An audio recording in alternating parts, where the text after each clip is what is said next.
Glória a Deus. Paz do Senhor, igreja. Amém. Na próxima semana, que vai ser um encerramento aí do mês da família, a Renata vai fazer aqui uma palestração, como diz ela, né? Uma palestração, e todas as faixas etárias nas salas vão ser trabalhado esse tema com todos eles, para que toda a igreja aprenda aí a se prevenir, aprenda a identificar com casos de abuso, né? A gente sabe que existem muitos casos, mas aqui a gente quer prevenir isso daí. Amém? Então não deixe de vir trazer seu filho. Ele depende aí de instrução do pai e da mãe, né? Para estar aqui, para aprender mais um pouquinho. Esse é o mês da família. Deixa eu abrir aqui.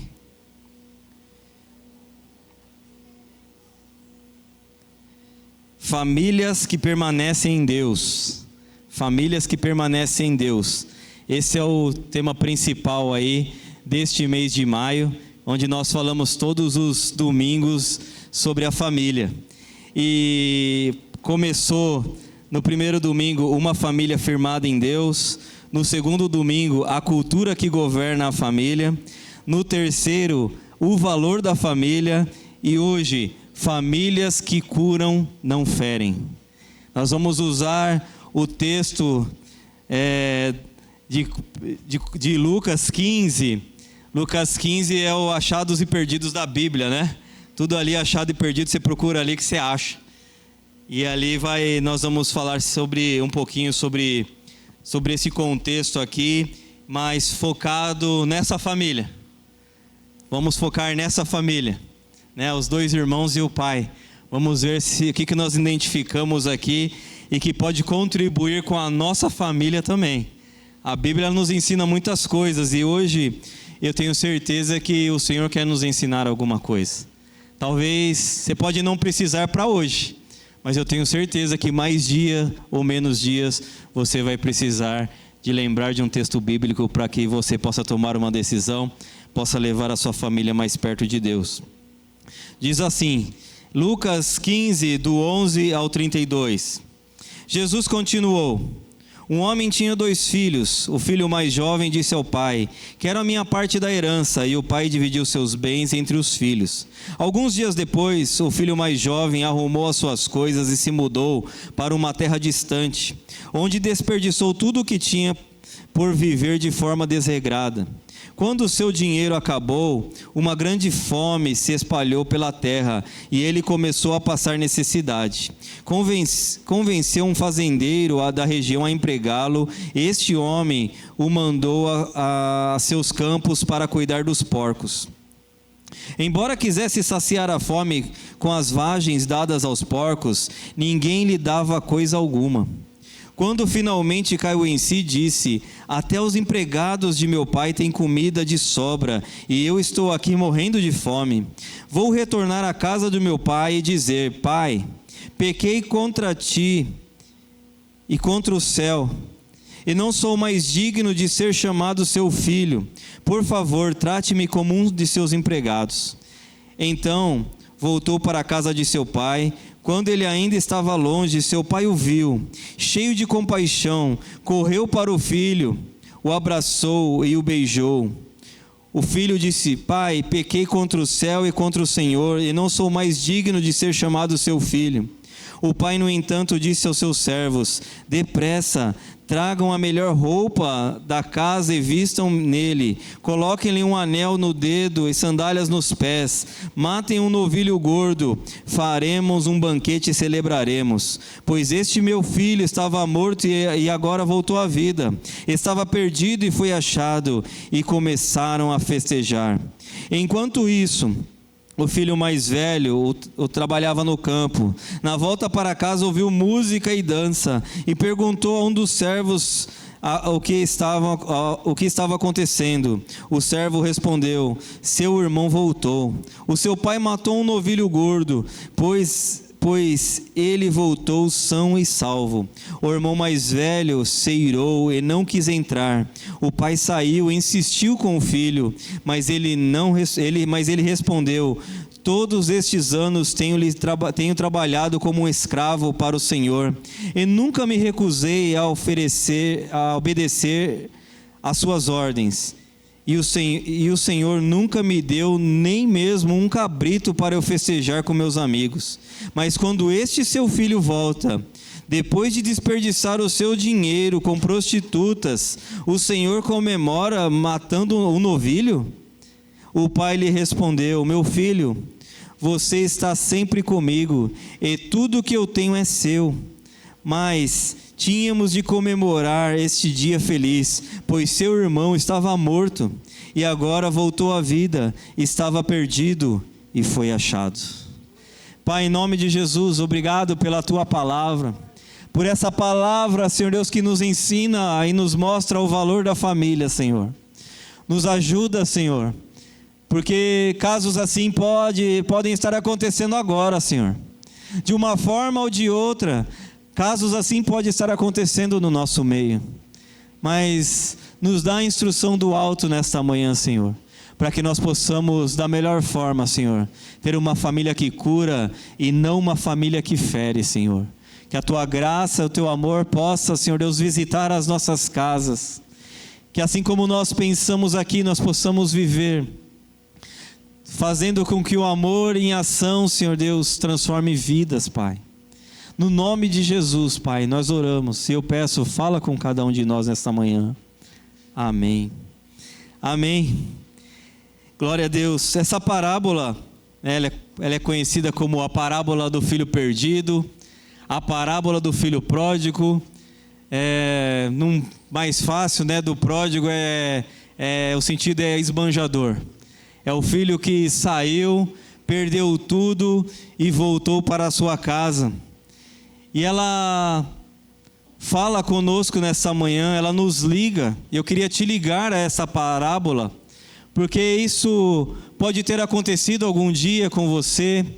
Isso pode estar acontecendo exatamente agora, porque a família é o lugar onde nós deveríamos ser mais acolhidos.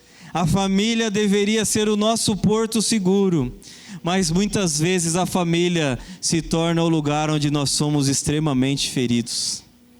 Feridos porque nós esperamos mais daquele que nós amamos, ou esperam mais de nós. Quando há um retorno à casa, quando há algo que aconteceu errado e agora essa coisa precisa entrar no eixo, então muitas vezes nós somos aquele que vai dar a próxima pedrada, ao invés de acolher e trazer para perto. Então essa parábola, ela nos conecta também. De alguma forma a gente pode agir assim nas nossas vidas. Quando alguém precisa mais de nós, somos nós que vamos virar as costas. E às vezes nós precisamos aprender com essa família aqui. Há tanto tempo, não sei, né? Essa história foi contada há 2000 anos, ali registrada por Lucas, para que nós hoje pudéssemos transmitir amor. E em tudo que eu falar aqui, eu não estou falando de não resolver situações, tá? Eu não falo sobre não resolver. As situações têm que ser ensinadas, elas têm que ser resolvidas. Mas a gente tem que partir desse ponto aqui que eu vou falar com vocês aqui nesta manhã. Esses pontos aqui, eles precisam ser observados. Mas nós nunca vamos deixar de tratar os nossos entes queridos com a verdade. Mesmo acolhendo, nunca vai faltar aquela resenha, né? Na mesa, falou, chega mais aqui, nós precisamos conversar aqui. Nós precisamos bater um papo agora. Isso nunca vai poder faltar. Nós não passamos a mão na cabeça, mas nós queremos amar e resolver situações que possam estar acontecendo.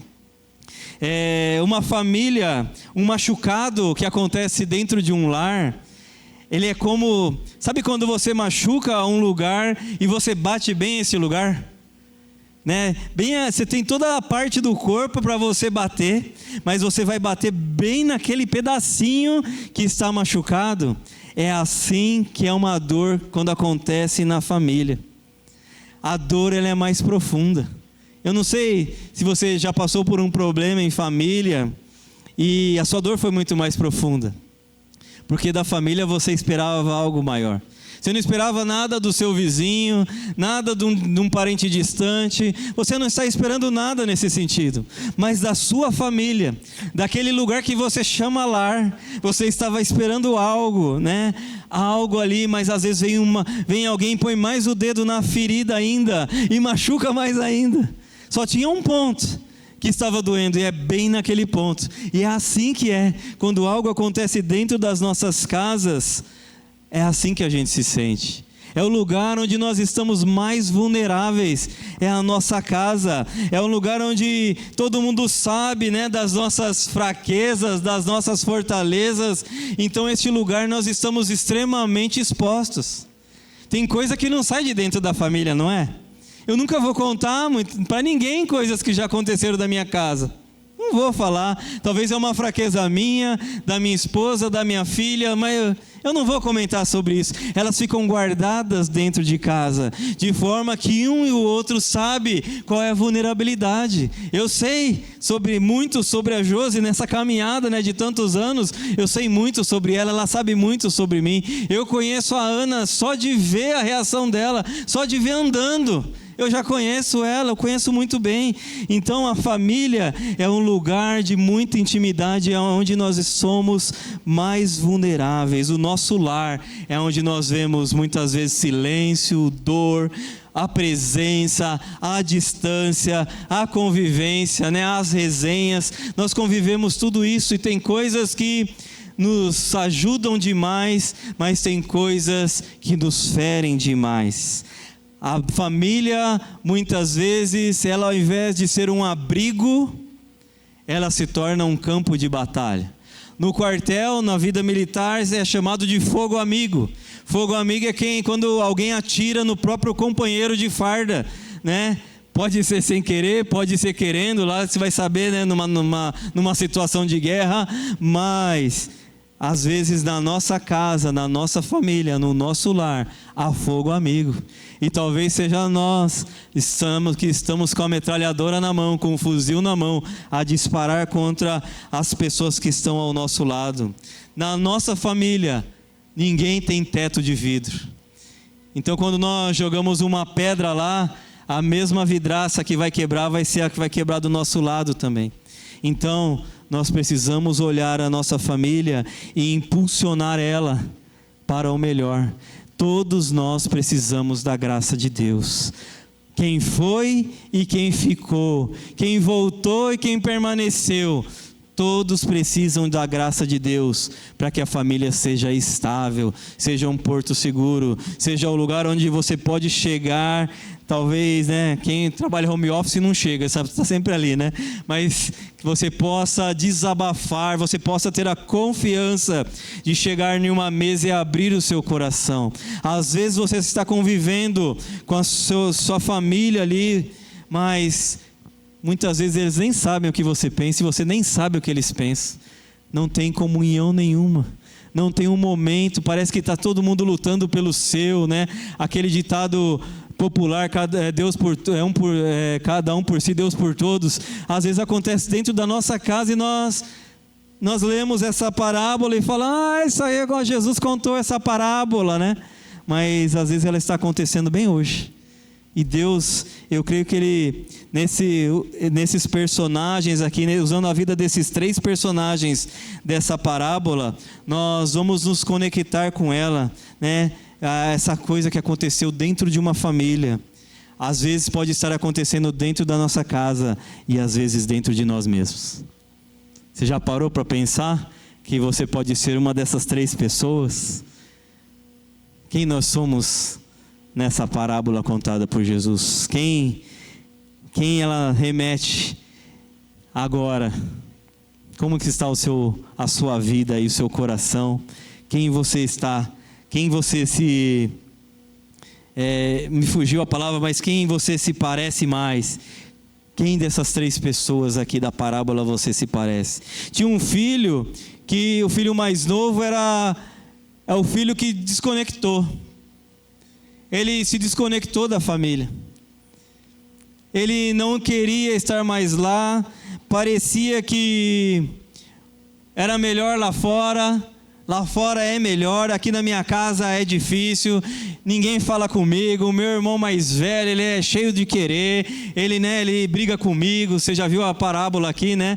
O irmão mais velho, talvez ele era aquele cara, né? E aí meu pai também não quer saber, como é que tá, minha vida vai ser melhor lá fora. E quando ele pede essa saída de casa, ele pede a herança para o seu pai, é como se ele estivesse falando: eu não quero mais a sua presença, eu só quero aquilo que você tem para me dar. Naquele contexto, o que ele estava fazendo era considerar o pai morto. Isso é sério. Essa saída de casa, pedir os bens de casa, era considerar, falar: eu não tenho pai, eu estou indo embora, eu não tenho pai, eu não quero mais saber disso.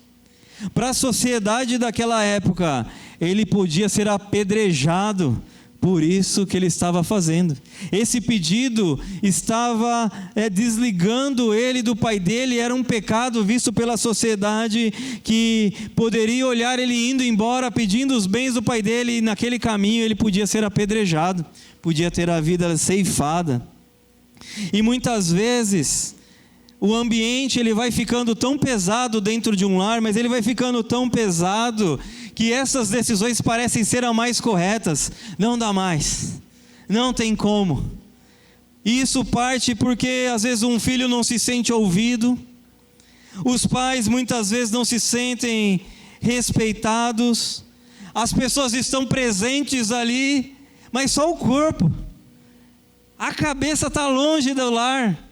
Emocionalmente está cada um correndo para o seu, mas ninguém está vivendo como uma família. Então parece que é melhor cada um viver o seu. Vamos viver cada um do seu jeito, cada um, né, vivendo do jeito que quer, cada um para o seu lado. E eu tenho certeza que é assim que ele se sentiu. Às vezes, né, trazendo para perto, às vezes a gente está que nem um Wi-Fi quebrado, né? Ele está bem ali, você olha para ele, a luz acende, mas a fibra ótica quebrou, lá na rua, está quebrado, não serve mais para o fim desejado. Aquilo que aquele aparelho tinha que fazer, ele não consegue mais. E às vezes o fim desejado de Deus para nós, devido às experiências negativas, e Deus está esperando uma resposta boa do nosso lado, nós não respondemos mais. A fibra ótica desligou de Deus, quebrou essa fibra, não tem mais comunicação. Nós estamos lá, paz do Senhor, e está tudo certo, está tudo bem. Não está bem muitas vezes. Muitas vezes nós não queremos voltar lá. Não tem pessoas que ficam trabalhando, né? E trabalha, e chega em casa, não vê o filho acordado, ele sai, o filho continua dormindo, e ele trabalha, mas muitas vezes não é para ganhar dinheiro. Antes ainda fosse para ganhar alguma coisa, que também, no fim das contas, uma família arruinada não vai servir com dinheiro no bolso. Mas muitas coisas é uma fuga da presença das pessoas. Eu tive um problema, eu não quero resolver, então eu vou viver em fuga. Muitas vezes as famílias sofrem isso. E essa falta de conexão do filho, que ele se sentia vazio, fez ele saiu, né? A gente fala na igreja, ele foi para o mundão. No mundão parece que é tudo lindo, né? É que nem época de propaganda eleitoral, viu? É tudo bonito, só vende as melhores ideias. E o que não fez ainda, vai ficar pronto no próximo mandato, não é assim? É assim, a política é assim. E ele se sentiu vazio, talvez alguém fez um merchan para ele. Não, aqui é demais, cara. Pode vir com a gente que todo dia é festa. Aqui o mundão, o negócio é bom. E aí ele sai de casa, e se ele estava se sentindo vazio em casa, no mundo ele começou a ficar mais vazio ainda. Porque se você acompanhar a leitura, ele foi usar o dinheiro dele, ele desperdiçou tudo. Um judeu foi criar porcos. Isso é uma coisa mais humilhante da vida para um judeu, é criar porco. Ele se sujeitou a criar porco, mas nem a comida dos porcos davam para ele. Nem a comida, ele tinha que brigar com um porco ali, para comer um pouquinho ali das vagens, ou em outra versão vai falar alfarrobas. Então ali ele estava nessa vida, que parecia ser atraente, parecia ser mais segura, mas não trazia segurança nenhuma. Era uma vida mais vazia ainda.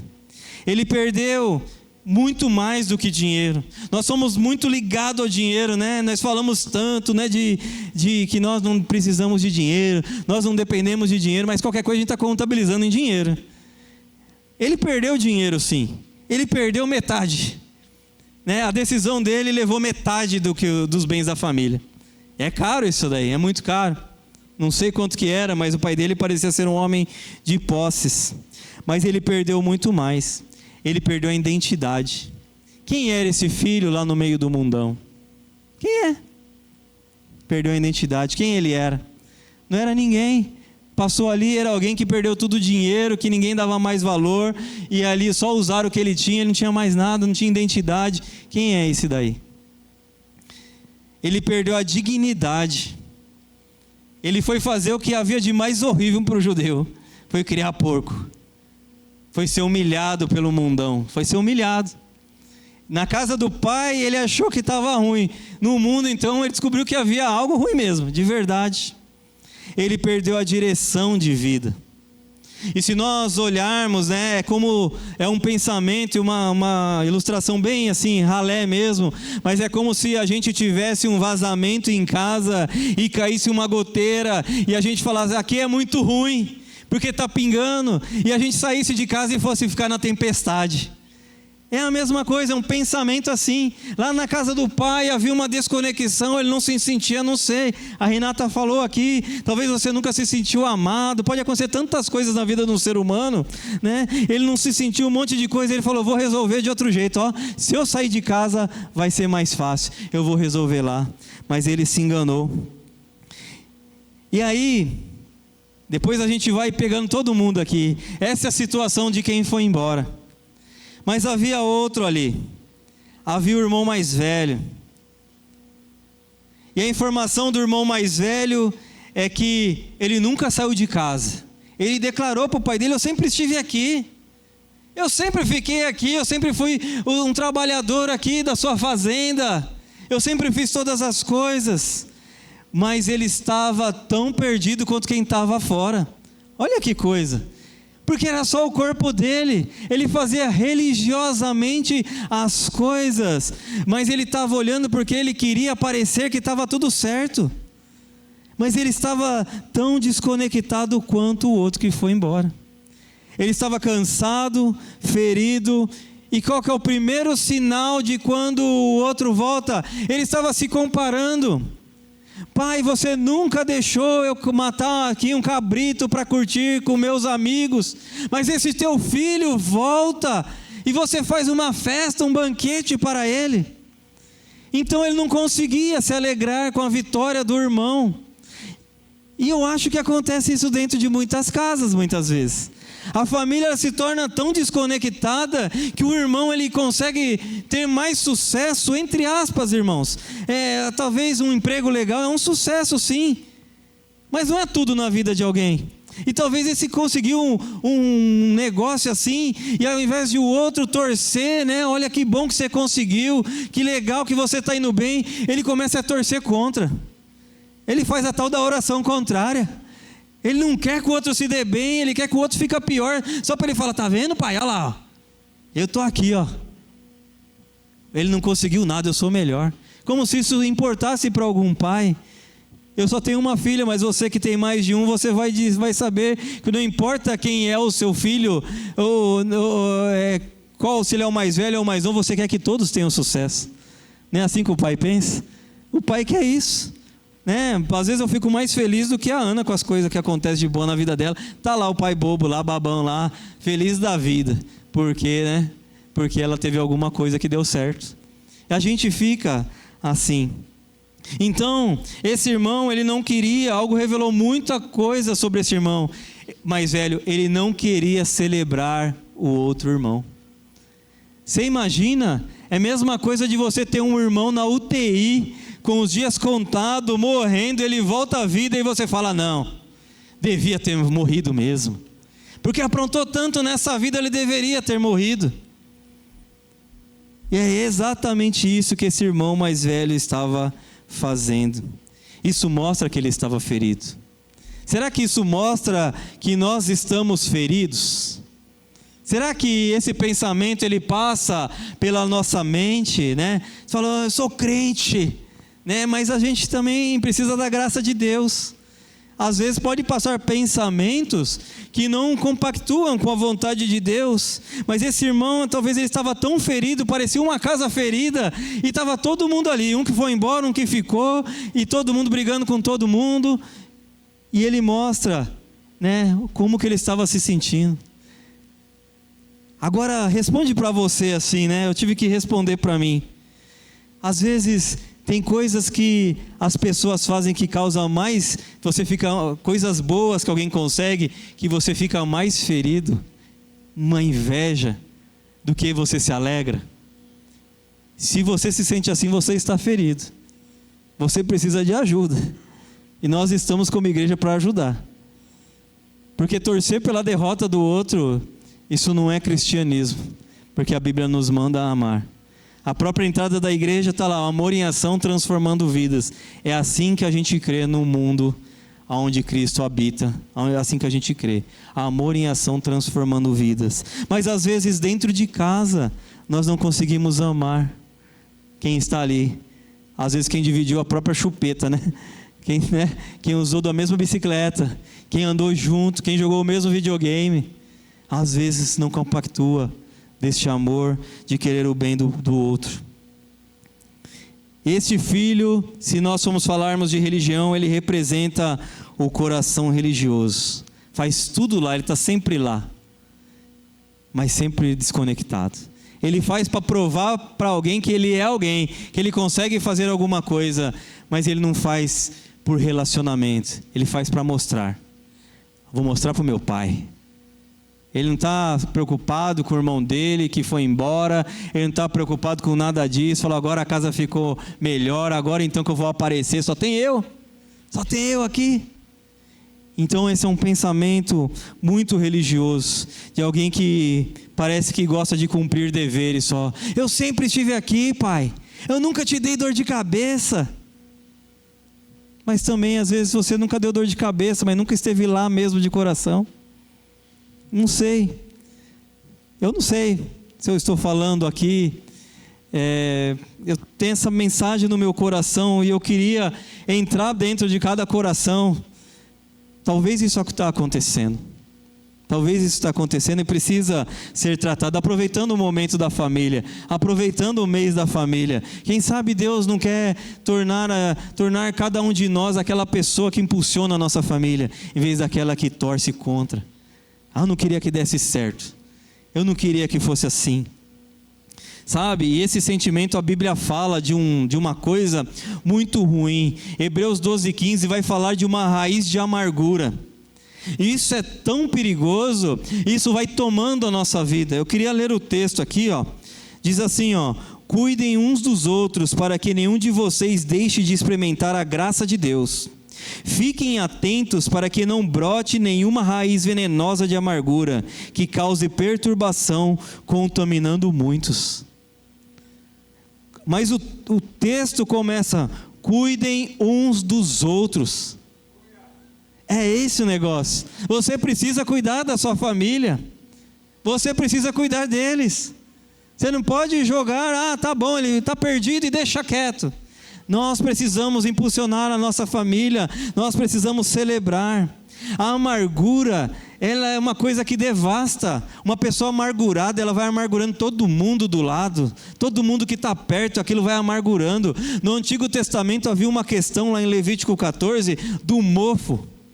O mofo pegava na casa, ou ele pegava na roupa, e aí quando ele pegava numa casa, a pessoa tinha que ir lá, limpar, arrumar, dar uma geral lá e chamar o sacerdote. O sacerdote ia olhar e falava: ó, não tem mofo, tá bom. Se o mofo voltasse, a questão era tão séria que tinha que demolir a casa. Olha, demolir a casa por causa do mofo. E às vezes, quantas vidas estão sendo demolidas por dentro por causa do mofo? Tem que derrubar tudo, porque deixou o mofo alastrar, deixou a amargura aí. E quando olha, está uma família toda quebrada, ninguém torce por ninguém. Está todo mundo torcendo para o Neymar ir para a Copa, né? Todo mundo festejou para o Neymar ir para a Copa. Mas quando o nosso irmão, o nosso pai, a nossa mãe conseguem um sucesso, a gente não gosta. Mas a gente torce para o Neymar que a gente nem conhece. Quer dizer, a gente conhece, mas ele não conhece a gente. Aí a gente não torce pelos de casa e torce pelos de fora. Olha bem, irmãos, nós precisamos cuidar da nossa família. Eu queria que o Neymar fosse para a Copa. Eu fiquei feliz. Eu não sou contra o Neymar, não. O Neymar só dá dor de cabeça fora do campo, irmão. Vamos orar pelo Neymar. Mas dentro do campo ele é bom. Eu queria que fosse, ele foi, né? Muitos não queriam, outros queriam, já tem um país dividido. Pronto, já dividiu o país, o que queria e o que não queria. Mas é assim, irmãos. A gente torce pelo filho do vizinho, a gente vê o nosso filho, e o nosso filho conta uma coisa e a gente fala: você viu o filho do fulano? Conseguiu não sei o quê. Irmãos, celebre com seu filho. O filho do vizinho é filho do vizinho. Se alegre com ele, mas se alegre com os de casa. Não faça isso. Essa comparação estraga. Minha mãe, ela tinha esse negócio de comparação. Eu dei muito trabalho. Meu irmão não deu trabalho nenhum para minha mãe, né? Tá, meus primos aqui já sabem. Meu irmão é de casa, ele é caseiro. Eu dei trabalho. Aí minha mãe ficava assim: você tem que fazer que nem seu irmão. E eu ficava ouvindo. Falei: meu, mas é que ele não sabe, né? Ele é 18 anos mais novo. E aí, você tem que fazer que nem seu irmão. E eu falei: meu, mas eu era uma porcaria. Eu dei tanto trabalho, né? E um dia eu falei para minha mãe: mãe, não compara mais, não. Não faz isso com ele, não. Celebra ele. Não fala de mim para ele. Eu sou eu, ele é ele. E aí ela parou de fazer isso. Porque o que adianta? Você tem que ser igual ao seu irmão. Você tem que ser você, do jeito que você é. Você é um filho amado. Você é uma esposa amada, um marido amado. Você está dentro de uma família que te ama. Olha para dentro da sua casa. Às vezes a gente perde a família. O pastor falou aqui da mulher, semana passada perdeu a dracma dela. Ela saiu correndo, pegou a vassoura, chamou as amigas, ligou a luz, falou: meu, está perdido dentro da minha casa, não posso. Nós precisamos celebrar a nossa família. Celebre a sua família. Não faça, né, que nem esse irmão aqui amargurado, que não queria o sucesso do outro, não queria nem festa. Não vou comemorar, não. Ele gastou tudo. E aí nós vemos aqui um pai. E a imagem do pai é a imagem linda, porque essa imagem do pai, ela representa Deus. Ela aponta para Deus. O pai, ele é o centro dessa parábola aqui. Ele mostra, ele revela o coração de Deus, e ele revela o modelo que ele quer para uma família que cura. Será que nós temos famílias que curam? Será que a minha família é uma família que cura? Quando alguém chega ferido, será que a minha família cura? Será que eu consigo curar uma pessoa que precisa, o meu ente querido? E você vê que é tão bonito, que se tinha um que estava torcendo contra, né, que queria que o irmão já morresse pelo caminho, né? Havia um pai. Eu fico imaginando... aqui a gente vive, aqui está praticamente da porta para a rua, né? Sai ali, está na rua. Mas eu fico imaginando esse lugar como um lugar que é uma estradinha. E dá para você ver quem está chegando. Sabe esses... eu não convivo muito com isso, mas aqueles filmes que mostram alguém que vem de longe. Dá para ver. Ele demora uns 15 minutos para chegar ainda. Ele está vindo lá de longe, está todo mundo vendo. Eu imagino o pai. Quando o pai viu aquele filho apontando lá, porque o filho, irmão... você sabe até o jeito que ele anda, é seu filho. Você sabe certinho. Se tiver assim, então, você diz: tá ruim ainda, voltou, tá ruim, já tá assim, né? Tá até encurvado, aconteceu um problema lá. Você conhece. E o filho vindo lá, esse pai sai, na disparada. Eles usavam, né, vestido, né? Então o pai sai, levanta aquele, ó. Eu preciso encontrar meu filho. E quando ele vai, ele abraça, ele beija, ele está ali com o filho dele. Naquela sociedade, irmãos, ele foi proteger o filho também. Tem algo cultural. Aquele filho voltando, depois de perder tudo, voltando maltrapilho, voltando que nem um mendigo para casa, ainda ele poderia ser apedrejado. Então o pai corre para abraçá-lo, para que ninguém venha apedrejar o filho dele. Ele cuida do filho dele, ele abraça, né? Ele vê alguém que errou, mas alguém que está voltando. E ao invés dele trazer uma cobrança, né? Imagina quando você faz algo errado, né? Assim, aí volta para casa, falei, minha mãe, meu pai vai me comer o fígado hoje. Ai, nossa, não quero nem chegar em casa, né? Quem já fez muita arte sabe, né? Como é que eu chego, né? Aí, ou às vezes você põe aquele monte de roupa, já viu? Você sabe que seu pai chega às 7 horas da noite, você põe um monte de roupa para apanhar, às vezes, né, a sentada doer menos, né? Ou dormia cedo. Eu já dormia às 6 da tarde, fingia que estava dormindo, não dormia não, ficava quietinho, né? Falou, se souber que eu estou acordado, hoje vai querer conversar, né? Então, às vezes a gente eu não sou contra tratar, que nem eu disse no começo, tem que tratar mesmo, não pode deixar do jeito que vai, né? Vai errado e vai ser sempre errado. Mas, quando ele correu ali, ele abraçou, o filho poderia estar esperando outra coisa. Falou, meu pai vai me pegar de jeito agora. Mas o que o pai fez? O pai correu, beijou, abraçou e trouxe para perto. Ele se adiantou ao julgamento da comunidade e trouxe o filho para perto para cuidar do filho. Ele não trouxe condenação nenhuma para o filho dele. Ele trouxe um abraço. Nós acreditamos, eu já disse aqui, num abraço eu me converti. Um abraço me converti. Estou na igreja abraço, casa até, né? Estou na igreja abraço e no abraço me converti. No fim as coisas, né, deram muito certo.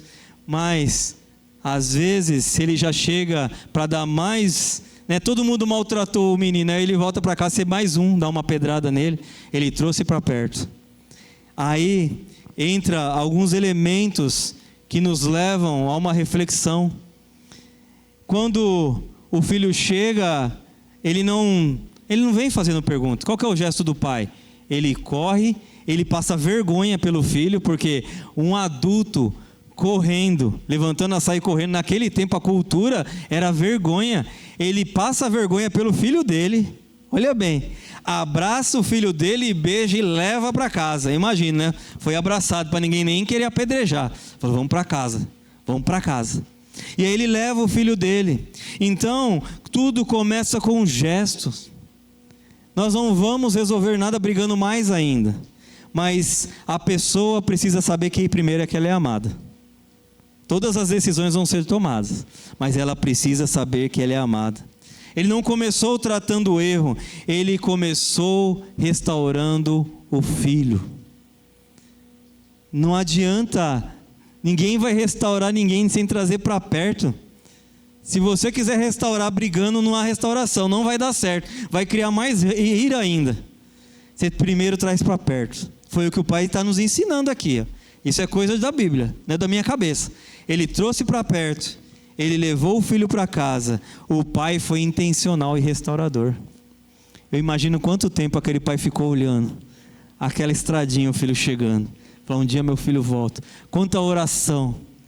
Eu conheço pais que falaram, eu gastei muitas noites de oração para ter meu filho de volta na igreja, nos caminhos do Senhor.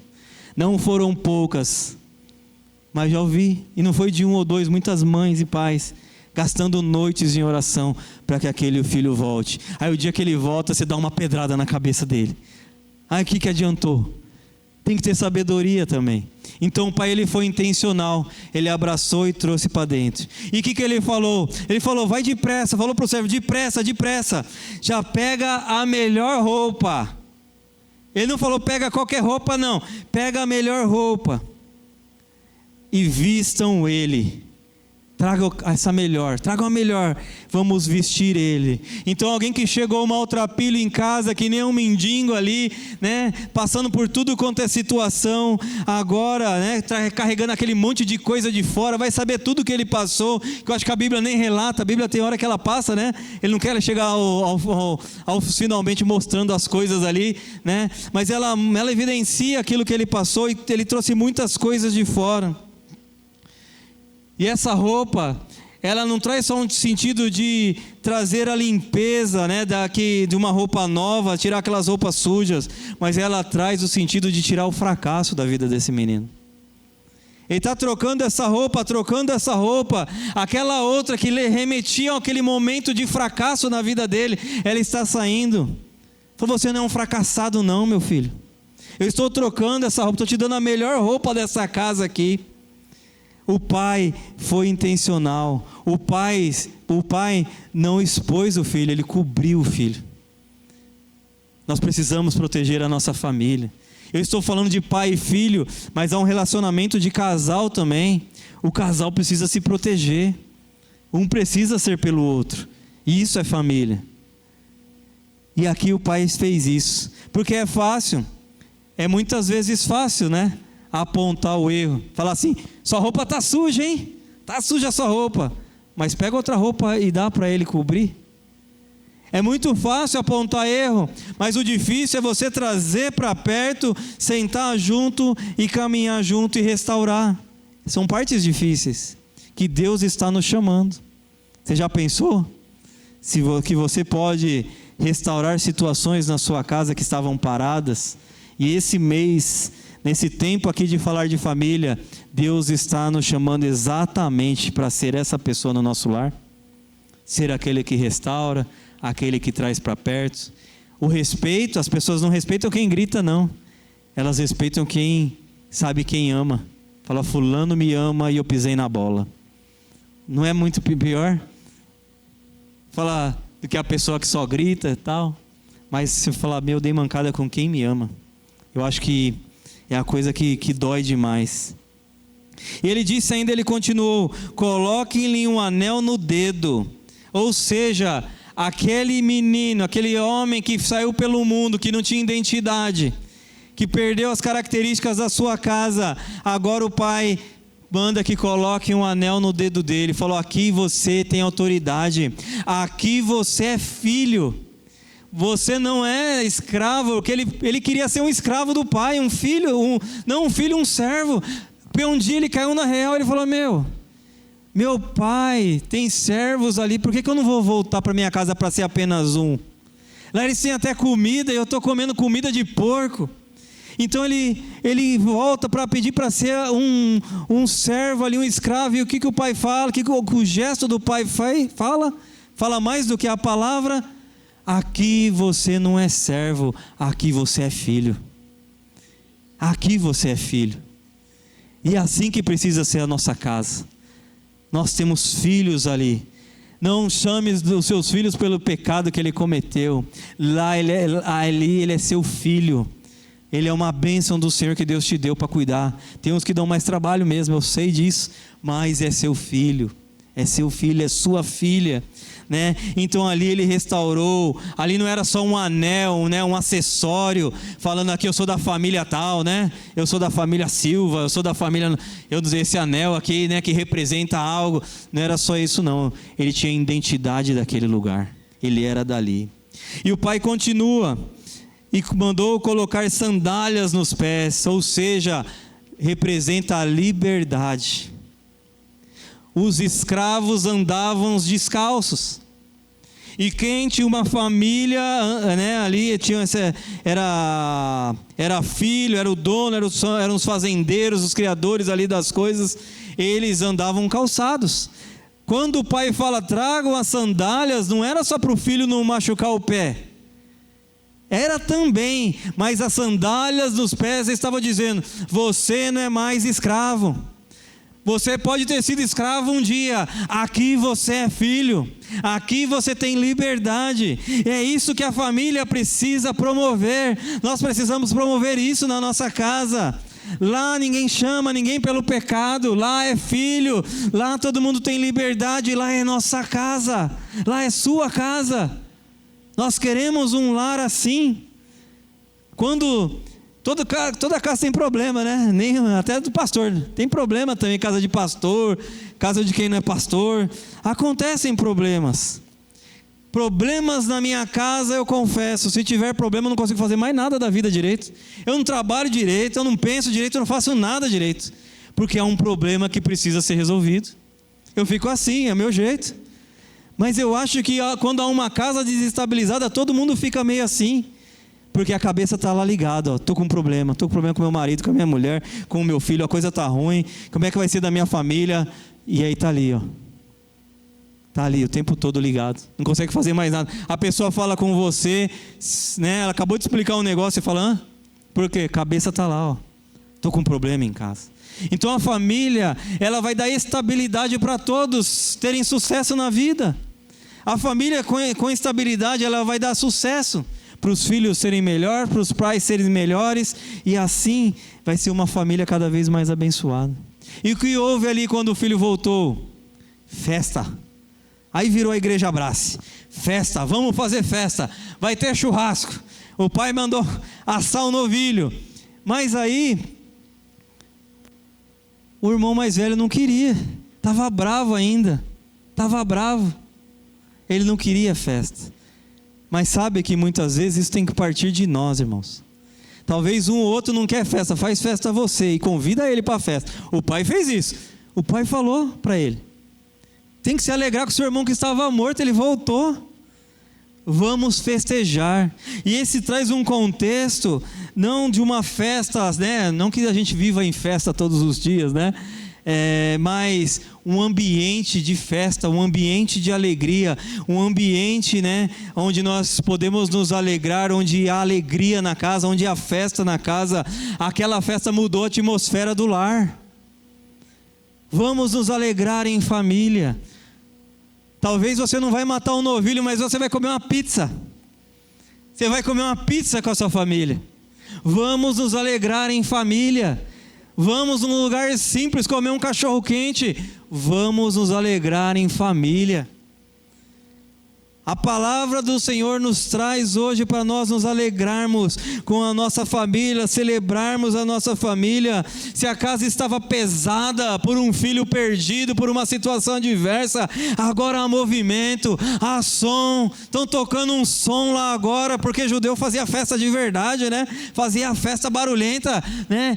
Que a gente possa fazer a festa, que haja som, que haja movimento, que haja alegria nas nossas casas. Havia um filho perdido e ele voltou. Haviam situações que humanamente olhando não ia dar certo, mas deram. Aqui dessa parábola, essa personagem aqui dessa parábola nos chama a trazer estabilidade do nosso lar. Vamos fazer isso. Deus, Ele não está falando só com quem saiu de casa.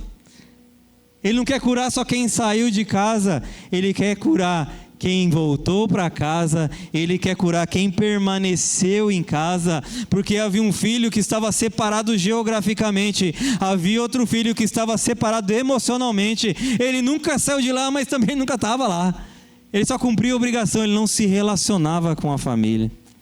Então a palavra de hoje, ela nos chama a cuidar da família. A sua família, como a minha, ela não é perfeita, ela não tem perfeição nenhuma. Quando nós olhamos para nós mesmos, falamos: isso aqui não vai dar certo. E aí Deus vai dando graça e dá certo. Quando nós olhamos, um vai complementando o outro e vai dando certo as coisas.